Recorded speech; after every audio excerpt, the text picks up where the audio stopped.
Yo mga idol, kamusta? Sports Talk PH nga pala. Ang bigating laban, pag-usapan natin yan mga idol.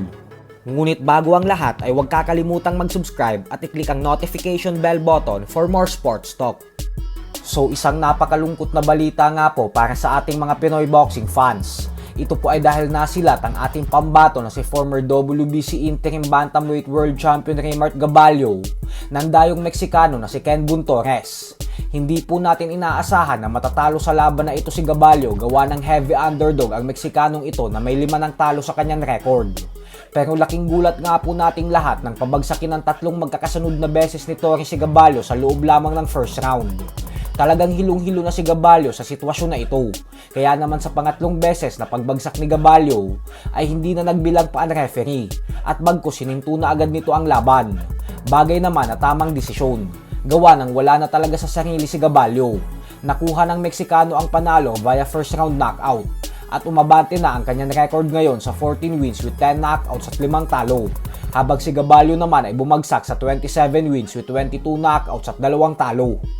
Napakasakit po nito para kay Gabalio lalo pat world title fight na dapat kontra sa WBO Bantamweight World Champion Yoshiki Takei ang sunod niyang laban.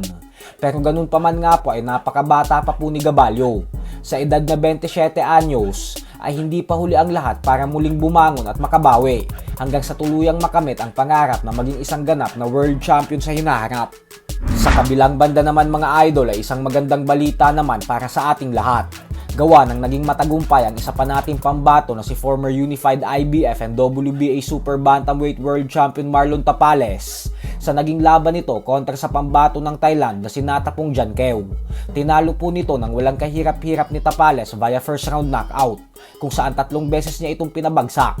Dahil dito ay nasungkit ni Tapales ang bakanting WBC Asian Continental Super Bantamweight belt. Sa kabilang banda naman mga idol ay ibinalita nga po ng World Boxing Council o WBC sa kanilang official Facebook page na may malaking pasabog na iaanunsyo ang undefeated former 5 Division World Champion Floyd Mayweather Jr. ngayong darating na Mayo 15. Ayon sa post ng WBC ay abangan daw nating lahat ang malaking laban na darating ni Mayweather. Wala pong nakakaalam kung ano at sino ang makakatapat ni Mayweather. Kaya naman madaming fans ang nasasabik at napapaisip kung sino ba ang sunod na makakalaban ni Floyd.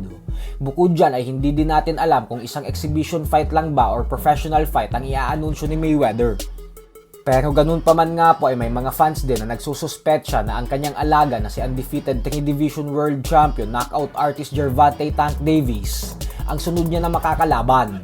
Lalo pat may namamagitan talaga na alitan sa pagitan ng dalawa nitong mga nakalipas na linggo. Bukod dyan ay sa latest interview ni Davis ay sinabi din ito na pagkatapos niya umanong talunin si Frank Martin sa susunod na buwan ay lalabanan niya umano si Mayweather sa buwan ng September.